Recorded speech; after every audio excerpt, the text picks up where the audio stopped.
नमस्कार दोस्तों, आज हम अपना चैप्टर फर्स्ट शुरू करते हैं, India size and location.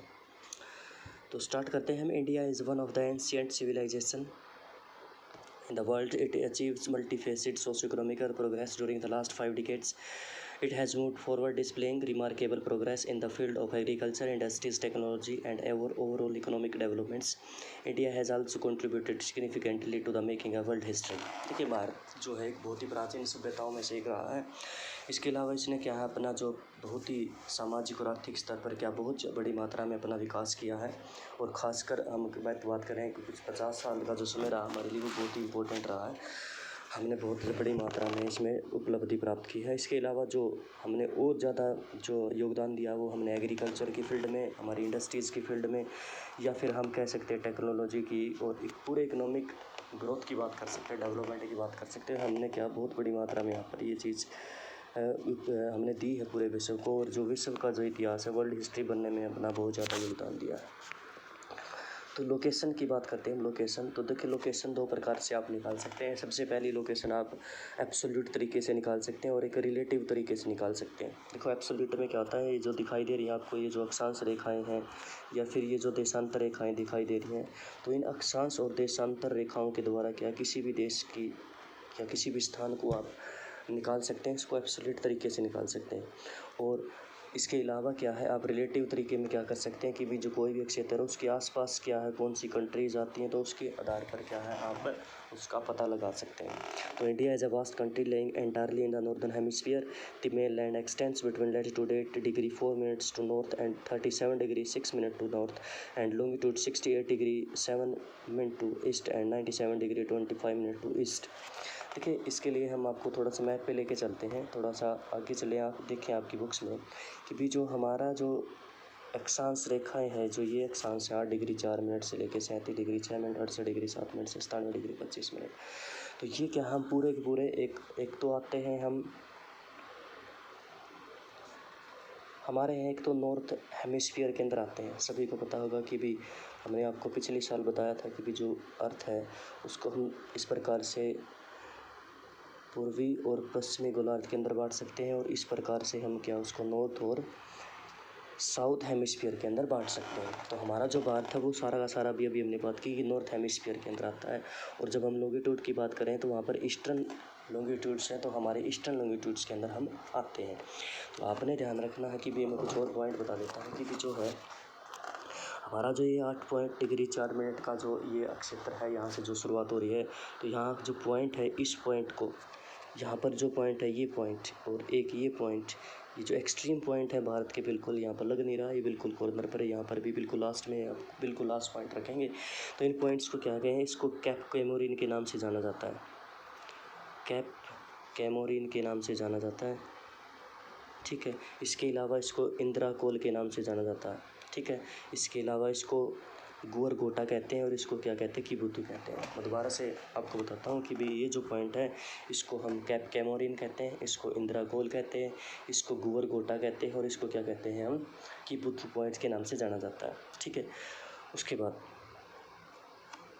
The Tropic of Cancer divided the country into the almost two equal parts. To the southeast and the southwest, the mainland lies to the Andaman and Nicobar Islands and the Lakshadweep Island, the Bay of Bengal and Arabian Sea respectively. Find out these in your atlas. तो अब आप दोबारा से वहीं पर चलते हैं, हम अपने मैप के ऊपर वापस चलते हैं कि जो ये देखें आपको यहाँ पर जो दिखाई दे रही होगी कर्क रेखा, तो ये जो कर्क रेखा बिल्कुल भारत के क्या है, आप कह सकते हैं मध्य से होकर गुजरती है। यहाँ पर ये बिल्कुल मध्य से इसके दो इक्वल पार्ट कह सकते हैं, जैसे कि हम कह सकते हैं गुजरात है, उसके बाद राजस्थान है, मध्य प्रदेश है, छत्तीसगढ़ है, झारखंड है, वेस्ट बंगाल है, त्रिपुरा, मिजोरम, ये 8 राज्यों से होकर जो है यहाँ से गुजर रही है। तो ये जो दो लगभग 2 पोर्शन हमारे भारत के क्या कर देती है, 2 भागों में इसको बांट देती है, ठीक है। और ये हमारे क्या है 8 राज्यों से होकर गुजरती है। इसके साइड में एक साइड आपको बंगाल की खाड़ी, यहाँ पर आपको अरेबियन सी, और यहाँ पर आपको देखने को मिलेगा ये क्या हमारा हिंद महासागर आपको यहाँ देखने को मिलेगा भाई। उसके बाद है साइज़ की बात करते हैं। The land mass of India has an area of million square kilometres. India is the total 3.28 million square kilometer. India has a total area count of 2.4% of the total geographical land of the world. देखिए, जो हमारा जो भारत है वो पूरा क्या है 32,87,263 square kilometre के अंदर वो हमारा क्षेत्र के अंदर आता है। और पूरे वर्ल्ड की बात करें तो 2.4% है हमारे पूरे विश्व का, अगर हम निकालें तो ये आता है हमारा 2.4%। उसके बाद हम बात करते हैं कि जी figure from 1.2, it is clear that India is the seventh largest country of the world. India has a land boundary of the about 15,200 kilometer, and the total length of the coastline of the mainland, including the Andaman and Nicobar and Lakshadweep, is 751.6 kilometre. दोबारा से लेके चलते हैं, पूरे विश्व के ऊपर चलते हैं। देखो सबसे पहले हम बात करें कि भी कंट्रीज़ की जब बात करते हैं कि 7वां सबसे बड़ा देश आता है। देखो उसको याद करने का बिल्कुल आसान सा तरीका मैं आपको बताता हूँ कि जो 7 की 7 कंट्री है किस प्रकार से हम कर सकते हैं। देखो आपने आमने सामने जाना, पहले एक इस साइड आएगा रसिया, फिर आप उधर चले जाएंगे 2, ये क्या आएगा कनाडा। उसके बाद इसके नीचे ही शुरू होगा तीसरे नंबर पर यूएसए। अब यूएसए के बाद आप आ जाएंगे बिल्कुल इसके सामने यहाँ पर नंबर 4 चाइना के ऊपर आ जाएंगे। उसके बाद चाइना के बाद आप इसके बिल्कुल सामने की तरफ चलेंगे ब्राज़ील के अंदर नंबर 5, और ब्राज़ील के बिल्कुल सामने चलेंगे ऑस्ट्रेलिया, और फिर हमारा नंबर आएगा 7वां। हम भारत की बात कर रहे हैं तो यहाँ पर ये 7वां नंबर इसका भारत का आएगा। उसके बाद हम जो बात कर रहे हैं यहाँ पर जो बताने का प्रयत्न किया गया है कि भाई यहाँ पर जो यहाँ पर जो हम बात कर रहे थे क्या शायद हम बात करते कोस्ट लाइन की, और हाँ मेन लैंड की बात करें कि जो हमारी जो मेन लैंड बाउंड्री है वो सारी की सारी प्रमुख जो लैंड बाउंड्री है सारी की सारी जो लैंड से टोटल लैंड बाउंड्री हम ये कह सकते हैं सिर्फ और सिर्फ लैंड से है। ये तो कोस्ट लाइन है, ये तो कोस्ट लाइन आपको देखने को मिलेगी, ये हमारी कोस्ट लाइन है, ये हमारी कोस्ट लाइन है। तो ये जो लैंड बाउंड्री है हमारी वो कितनी है 15,200 किलोमीटर आपको देखने को मिलेगी। इसके अलावा जो हमारी कोस्ट लाइन है वो क्या है 7,516.6 किलोमीटर देखने को मिलेगी। अब 2 पर्सन आपसे यहाँ पर कोस्ट लाइन के बारे में वो पूछ सकते हैं आपसे कि देखिए अगर वो मुख्य भूमि की पूछता है तो ये जो यहाँ से लेकर और ये जो यहाँ तक की हम बात करें तो ये सारी की सारी कितनी है ये 6100 किलोमीटर के अंदर आती है। और जो बाकी बच गई जो 75-16 में से ये माइनस करके देख लें आप, जो बच गई वो क्या है ये जो हमारे आइलैंड्स बच गए हैं, इन आइलैंड्स की वो जो है कोस्टल दूरी आपको देखने को मिल जाएगी। ठीक है, इसके अलावा आपसे प्रश्न पूछ सकते हैं सबसे ज़्यादा जो तटीय क्षेत्र किस राज्य का लगता है, तो सबसे ज़्यादा तटीय क्षेत्र वो राजस्थान का लगता है। आपके लिए क्वेश्चन है, ये भी आपको जानने ज़रूरी है भाई। India is bounded by the Yangtze Mountain in the northwest, north and northeast, south of about 22 degree north latitude. It's begun to taper and extend toward the Indian Oceans, divided into two seas, the Arabian Sea and the west, and the Bay of Bengal east. उसके बाद इधर आए देखो कि भाई हमारे यहाँ पर क्या है आपको जो देखने को मिल रहा है कि यहाँ पर ये जो हमारा जो हिमालय माउंटेन्स है ये वैसे हम अगले चैप्टर में पढ़ेंगे यहाँ से लेके यहाँ तक। उसके बाद यहाँ पर ये पूरा आपको यहाँ तक आपको आगे तक देखने को मिलेगा। ये क्या हमारा यंगफोल्ड माउंटेन्स है, इसके बारे में हम डिटेल में थोड़ा सा अगले चैप्टर में पढ़ेंगे। इसके बाद जो हम बात करते हैं कि भाई 23.5 ये गुजर रही थी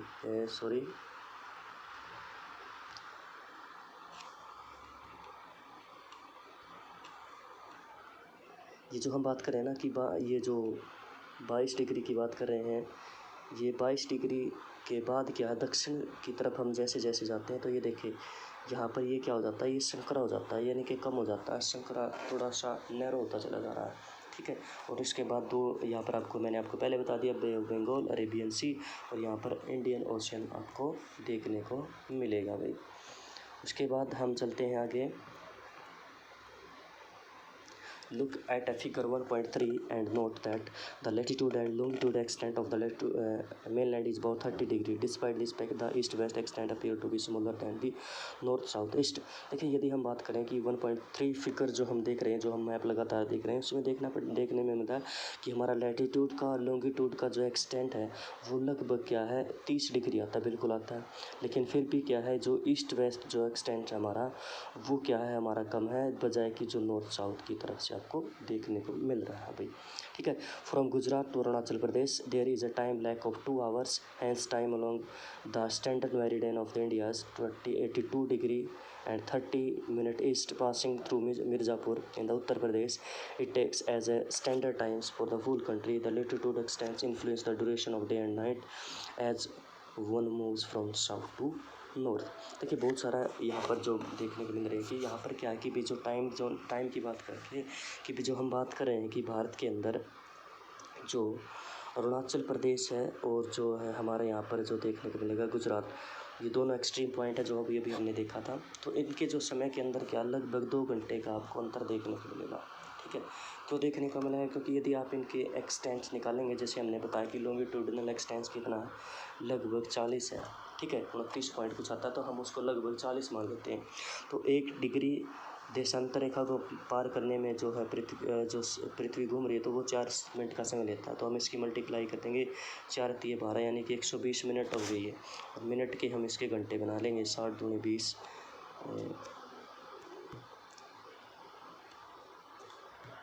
60 दूनी कितने हो गए, 120, सॉरी 120 था, इसको हम डिवाइड कर देंगे तो 2 आवर्स का हमारे पास क्या बच गया, हमारे पास समय बच गया। चलिए 2 घंटे का आपको अंतर देखने को मिलेगा। दूसरा जो प्रश्न है हमारे लिए जो जानने वाला वो ये है कि भी ये देखिए जो ये जो रेखा आपको दिखाई दे रही है, इंडियन स्टैंडर्ड टाइम इसको कहते हैं, IST कहते हैं। तो हमारा जो पूरे भारत का जो समय है वो यहाँ से निर्धारित कर रखा है। ये क्या है, 82.5 डिग्री यहाँ पर ये आपको देखने को मिलेगी। और ये कहाँ से गुजरती है, इलाहाबाद के पहले नैनी नामक स्थान से होता था, अब इसका नाम बदल कर क्या कर दिया गया है, यहाँ पर ये मिर्ज़ापुर नामक स्थान में आपको देखने को मिलेगी। ठीक है, इसके अलावा आप ये कह सकते हैं 5 राज्यों से होकर गुजरती है। सबसे पहले यूपी है, उसके बाद आप कह सकते हैं MP से जाएगी ये, एक छत्तीसगढ़ आपको देखने को मिलेगा, एक उड़ीसा देखने को मिलेगा, और सबसे लास्ट में एक आंध्र प्रदेश का जो क्षेत्र है। उन 5 राज्यों से ये जो है रेखा आपको क्रॉस करती हुई देखने को मिलेगी भाई। उसके बाद हम बात कर रहे हैं कि भी हमारा जो लैटिट्यूडनल एक्सटेंस है वो क्या है, जो समय दिन की और रात की अवधि है वो साउथ से नॉर्थ की तरफ हम जैसे जैसे आते हैं तो वो अंतर आपको देखने को मिल जाएगा। देखिए सीधी सी बात है, जैसे जैसे हम साउथ की तरफ से नॉर्थ की तरफ चले जा रहे हैं तो ये जो साउथ है ये इक्वेटर के पास होने की वजह से क्या है, आपको दिन और रात के समय के अंदर थोड़ा सा अंतर थोड़ा सा कम देखने को मिलेगा। जबकि जैसे जैसे आप अंदर ऊपर की तरफ चले जाएंगे वो थोड़ा सा आपको ज़्यादा देखने को मिलेगा। ठीक है, उसके बाद हम जो बात करें आगे की तरफ, India and the world. The India land mass has a central location between the east and the west Asia. हमारा जो भारत है वो क्या है, बिल्कुल मध्य के अंदर आता है, एशिया के अंदर। India as a south west extension to the Asian continent. हमारा जो विस्तार है वो साउथ वर्ल्ड हम एशियन कंट्रीज़ के अंदर आते हैं।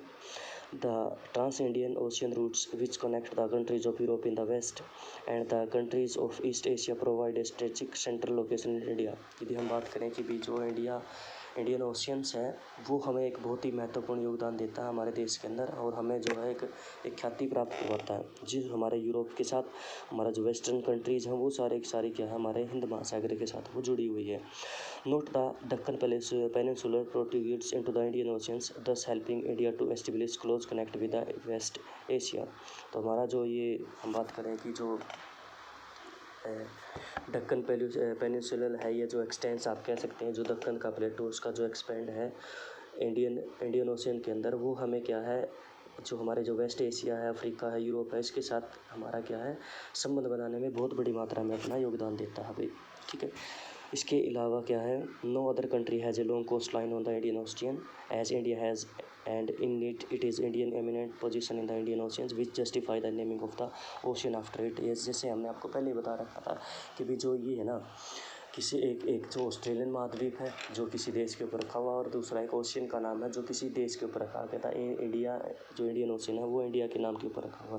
कारण वही है कि भी जो इसके अंदर की जो आपको देखने को मिल रहा है कि भी इसके अंदर जो एमिनेंट पोजीशन है भारत की, सबसे ज़्यादा एरिया कोस्ट लाइन लगती हुई है, इसलिए क्या है ये इसको सही साबित भी करती है।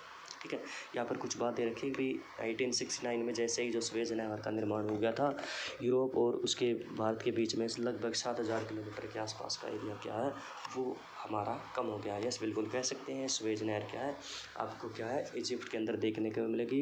भूमध्य सागर और लाल सागर को आपस में जोड़ती है, जिसका जो निर्माण है 1859 के अंदर क्या है फर्डिनेंड डी लेप्लेस द्वारा किया गया था, और इसकी जो पूर्ण काम कर दिया गया था 1869 को ये क्या व्यापार के लिए खोल दी गई थी। ठीक है, तो इसको क्या है, पहले जो मैंने आपको बताया था कि शायद मैं आपको बता चुका हूँ कि पहले क्या चक्कर लगाकर कैप ऑफ गुड होप के नाम से जो जाना जाता है, उसे रूट से ओशियन रूट के अंदर से आना होता था। लेकिन अब आपको ऐसी करने की आवश्यकता नहीं। यूरोपियन कंट्रीज़ हैं या फिर हम यूरोपियन कंट्रीज़ में जाना चाहते हैं तो हम वो इस प्रकार से जा सकते हैं। एक और पर्सन है, यहाँ पर थोड़ा सा ही दिखाना भूल गए हैं कि भी ये देखिए जो यहाँ से लेके यहाँ तक का जो एरिया है वो आपसे पूछ सकता है भी कितना एरिया, तो ये 29-33 किलोमीटर है और ये हमारा विस्तार जो है 32-14 किलोमीटर आपको देखने को मिलेगा भाई, ठीक है। पूछेगा कि आपसे भारत का जो पूर्व से पश्चिम का विस्तार है जो वो कितने किलोमीटर आपको देखने को मिलेगा, तो वो जो विस्तार है 29-33 किलोमीटर है। और दूसरा वो आपसे कहेगा कि उत्तर से दक्षिण की तरफ जो भारत का विस्तार है वो बताएं वो कितना हमें देखने को मिलेगा। India's connect with the world have contributed through ages, but her relationship through the land routes are much older than the maritime contacts। तो ये जो बताने की कोशिश कर रहा है कि जो हमारे संबंध है विश्व के साथ वो बने रहे हैं, बहुत ही प्राचीन समय से बनते रहे हैं, लेकिन जो ये रिलेशनशिप है ये जो हमारा जो तटीय सीमा के साथ वो सबसे पहले जो शुरुआत हुई थी, जो हमारा जो ओशियन का रूट है वो काफ़ी समय बाद हमारा जो देश विश्व के साथ हम जुड़े थे। The various passes across the mountain in the north have provided passage to the ancient traveler while the ocean restricted such interaction for a long times। तो उसके बाद क्या कि हमारा जो टोपोग्राफी है, जो छोटे मोटे जो दर्रे हैं उनके द्वारा जो हिमालय पर्वत है जो उसको थोड़ा बहुत मात्रा में क्या उसको उसमें क्या ट्रैवल किया जा सकता था, तो इसलिए क्या है वो काफ़ी लंबे समय तक वो रिस्ट्रिक्शन रही है कि भारत के अंदर क्या वहाँ से जो लोग हैं दूसरे देशों से नहीं आ सके। These routes have contributed in the exchange of ideas and community since ancient times। तो ये जो ट्रांसफ़र हो रहा था जो कुछ मात्रा में, तो यहाँ पर क्या बहुत बड़ी मात्रा में जो आइडिया थे, जो लोगों के पास अपने खुद के विचार थे, या फिर जो वस्तुओं की बात करें जैसे कि सिल्क रूट का एग्जांपल आप सभी जानते होंगे, तो वो यहाँ से होता था भी। इसके अलावा जो उपनिषद है, the idea of Upanishad and the Ramayana, the story of Panchatantra, the Indian numerical and the decimal system, the could reach many part of the world। The spices, muslin and other merchandise were taken from India to different countries। On of the other hand, the influence of Greek cultures and the architecture style of the dome and minarets from the West Asia can be seen in the different part of the world। उसके बाद ये कह रहे हैं कि भी बहुत सारी जो चीज़ें हैं, आप रामायण की बात कर सकते हैं, पंचतंत्र उपनिषद है, ये जो ज्ञान है डेसिमल का हमारा, ये पूरे विश्व के अंदर जो है फैला है। इसी वजह से ये जो रास्तों की हम जो बात करें इन्हीं रास्तों के द्वारा फैला हुआ है। स्पाइसेस की बात मसलिन की बात है, जो कपड़े का जो प्रकार आप कह सकते हैं, तो ये भी क्या है पूरे विश्व के अंदर क्या है ये फैल चुके थे और जो भारत से जाते थे। इसके अलावा क्या है कि जो हमारा जो इन्फ्लुएंस है हमारे ऊपर, जो ग्रीक्स कल्चर मूर्ति कला का हमारे यहाँ पर देखने को मिलेगा, जो हमारे यहाँ पर जो हमारी जो इमारतें हैं मीनार वगैरह देखने को मिलेगी, वो क्या है आज के हमारे देश के अंदर भी देखने को मिलेंगी। तो वहाँ पर ग्रीक जो सिस्टम था उसके द्वारा जो है पर बहुत बड़ी मात्रा में बनाई गई है। उसके बाद है India occupies an important strategic position in the south Asia. India has 29 state and 7 union territory. आप इसको ठीक कर सकते हैं कि भी हमारा जो बहुत ही प्रमुख स्थान आता है साउथ एशिया के 23 कंट्रीज़ में, हमारे पास 28 स्टेट्स हैं और 9 हमारी यूनियन टेरिटरीज आती हैं भाई। उसके बाद हम बात करते हैं India sharing its land boundary with Pakistan, Afghanistan in the north, west China, Nepal and Bhutan in the north and Myanmar and Bangladesh in the east and southern neighbouring across the sea context of 2 island countries namely. देखिए इसके लिए क्या आपको कुछ करने की आवश्यकता नहीं, आपको सभी को पता है। एक बार आप जैसे मैप देखेंगे आपको तभी याद हो जाएगा। जैसे कि आपने क्या करना है, आपने कंट्रीज़ बतानी, नेबरिंग कंट्रीज़, जो ये हमारे पाकिस्तान हो गया, ये अफ़गानिस्तान हो गया, ये चीन हो गया, नेपाल हो गया, बांग्लादेश हो गया, म्यांमार हो गया, श्रीलंका की बात है, यहाँ पर मालदीव आ जाएगा, ठीक है। उसके बाद क्या है ये बांग्लादेश हो गया, तो ये भी पर्सन आपसे देखने को मिलेगा। तो इसी से मुझे कुछ और याद आ गया जहाँ से ये मैप देख के कि भी आपसे 2 प्रश्न और पूछे जा सकते हैं कि भी जो सबसे ज़्यादा जो है कोस्ट लाइन है, वो कोस्ट लाइन नहीं, जो सबसे ज़्यादा किसी देश के साथ जो सीमा लगती है तो भारत की, वो सबसे पहले किसके साथ लगती है, वो बांग्लादेश के साथ लगती है। 4098 किलोमीटर के आसपास हमारी जो है अप्रोक्सीमेटली होती है। दूसरे नंबर पर हम बात करते हैं हमारी जो सबसे जो कम सीमा लगती है वो हम अफ़गानिस्तान के साथ कहते हैं। अगर अफ़गानिस्तान का नंबर नहीं आता तो भूटान के बारे में आता है, ठीक है। मैं आप इसके बारे में पहले भी बता चुका हूँ, इसके बारे में पिछली क्लासेज में, कि ये थोड़ा डिस्प्यूटेड है क्योंकि ये जो एरिया आता है ये POK के अंदर आता है, पाक ऑक्यूपाइड कश्मीर के अंदर आता है, जिसके अंदर हम मानते हैं ये हमारा हिस्सा, जबकि पाकिस्तान कहता है ये पाकिस्तान का हिस्सा, ठीक है। उसके बाद हम आगे चलते हैं। पाकिस्तान शेयर्ड, ये तो हम बता चुके हैं। उसके बाद ये यहाँ पर है Sri Lanka and Maldives. Sri Lanka is separated from India by narrow channel of sea formed by the Palk strait and the gulf of Mannar, while Maldives Island are gulf of Mannar, while Maldives islands are situated to the south of the Lakshadweep islands. ये भी आपको शायद आप लोगों को ज़रूर पता होगा कि जो श्रीलंका है और जो भारत है, इसको जो अलग करने वाला है जो संधि है, उसको पाक स्टेट के नाम से जाना जाता है, और ये क्या है, एक मन्नार की खाड़ी के नाम से जाना जाता है यहाँ से, ठीक है। उसके बाद क्या है कि भी जो मालदीव है, अभी ये देख लें मालदीव है, और ये लक्षद्वीप है, बिल्कुल लक्षद्वीप के नीचे क्या आपको देखा मालदीव देखने को मिलेगा भाई। India has had strong geographical and historical links with her neighbor. Look at a physical map of Asian Euratlas and note how India stands apart from the rest of the Asia. उसके बाद आपके लिए करने के लिए कि भी geographical area, historical links हमारे बहुत अच्छे रहे हैं। तो आपने क्या करना है, अपना एटलस निकालना और एटलस में देखने का प्रयत्न करना है कि भी किस प्रकार से हमारी स्थिति वहाँ पर आती है भाई।